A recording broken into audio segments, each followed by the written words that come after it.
strength, with all your mind, and your neighbor as yourself. Well done, says Jesus, do this, and you will live. It's interesting to me that the lawyer is asking a question about the afterlife. Jesus gives him an answer about the here and now. Do this and you will live now, is what he says. But the lawyer, pressing further and looking for a loophole, presents yet another question. Kind of a smug question, honestly. And who is my neighbor? What he was looking for was a legal answer. What if Jesus had answered in a legal way rather than telling a parable as he does?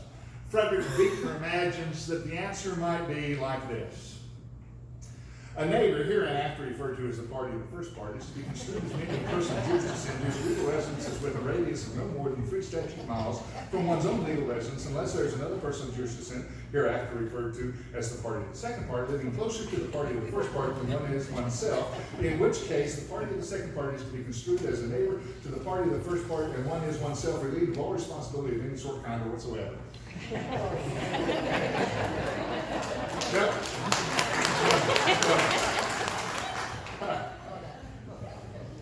I'm surprised I had enough breath to do it. But that's not how Jesus answers.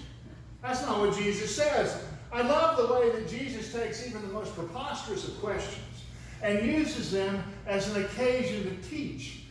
This question that was meant to hook Jesus is used as a teachable moment.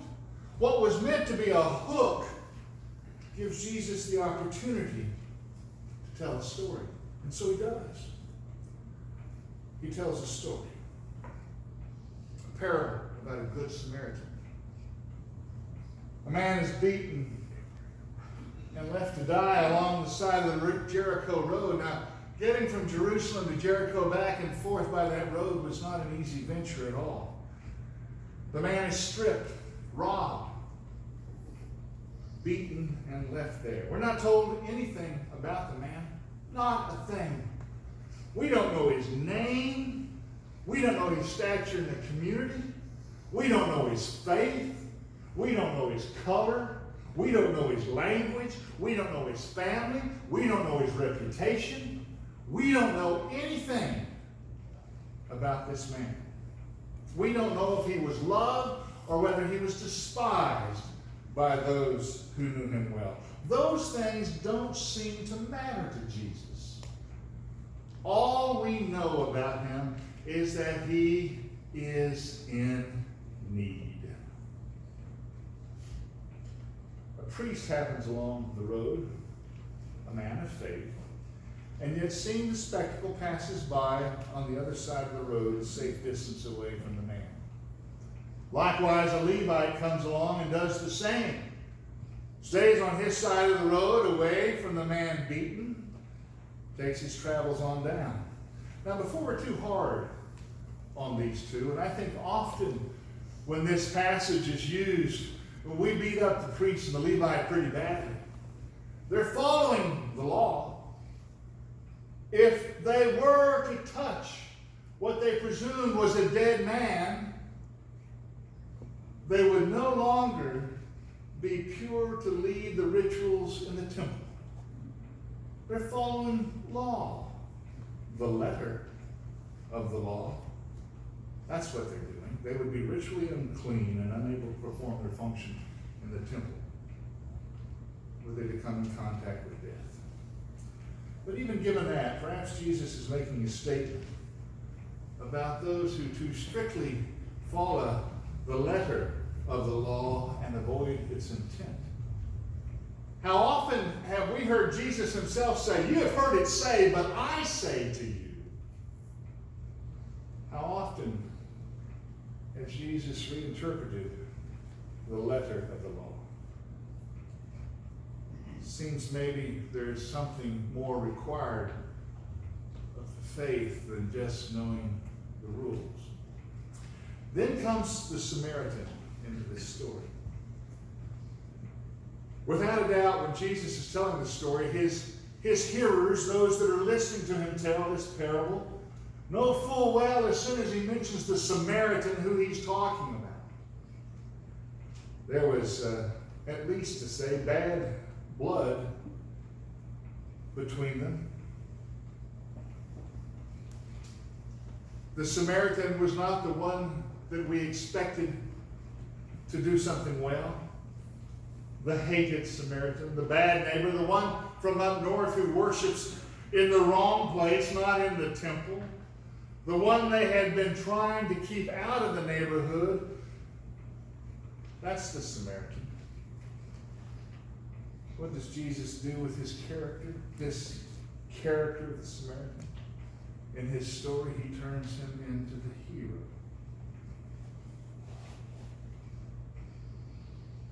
We don't know why he stops. Text doesn't say anything about his motivation.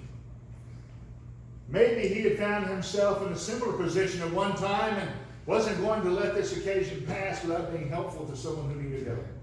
Maybe he heard his mother's voice in his ear saying, "Take care of him as I taught you to," and he moved across the road.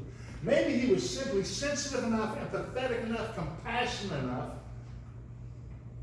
to know that when you find someone in need, you care for them. Maybe he had seen the priest and the Levite pass on the other side of the road before and knew he needed to step in and do what they weren't going to. Maybe he was simply good. Maybe he was simply good. We pitched in to help. We don't know. Don't know why he decided to help. But it doesn't matter. Motivation is not the point here. It's the outcome that proves important. He stops. He renders aid. He bandages the man, puts him on his own animal, takes him to town, leaves him at the inn, leaves what money he's got on him, says, "Take care of him, restore him to wholeness, heal him. I'll be back. And if I owe you more, I will pay you more." He doesn't just correct the situation. His motivation is not simply to get the man off the side of the road. His motivation is to heal him, restore his wholeness. It's a great story with a great ending. And the point is crystal clear, it seems to me. You might hear Jesus say, "Let those with ears hear." And again, Jesus asks a question in response to the query that the lawyer laid before him. "Now, which of these three men," said Jesus, "do you think was the neighbor of the man who fell into the hands of the robbers?" And the lawyer replied without hesitation, "The one who showed mercy." The one who showed mercy. And Jesus says simply, "Go. Do likewise. Do the same." The story's over.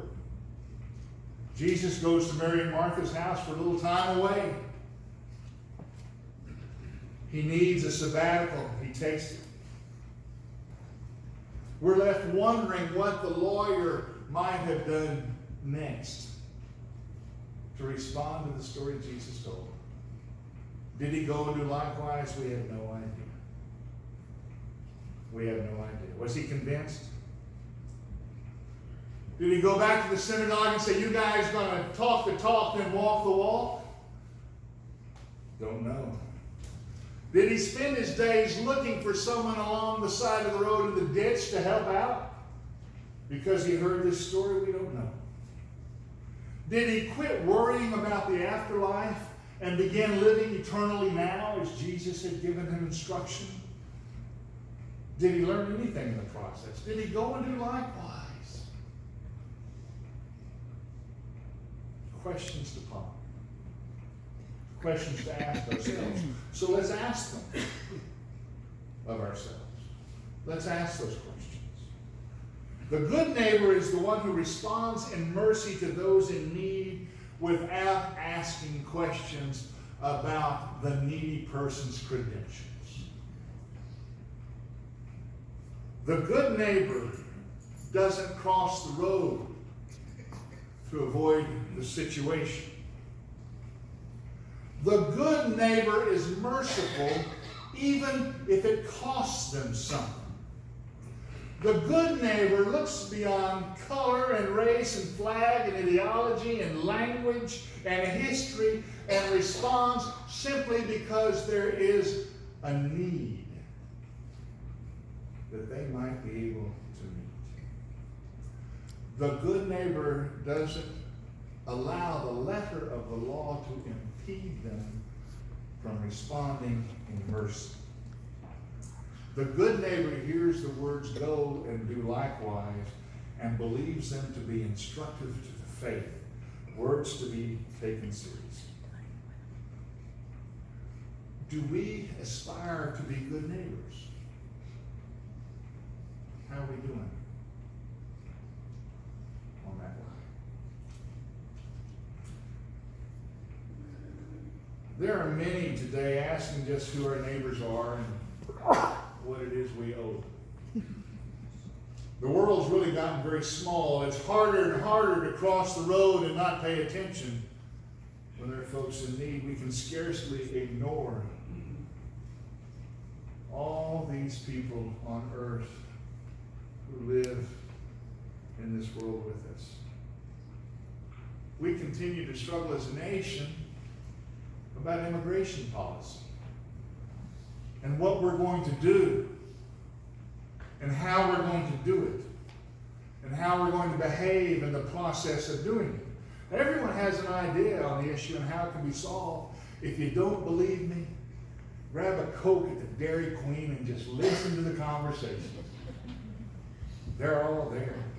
And surely somewhere, though, between building walls to keep everybody out or standing on the other side and yelling, "Y'all come," surely somewhere in these roads that we like to divide ourselves up on,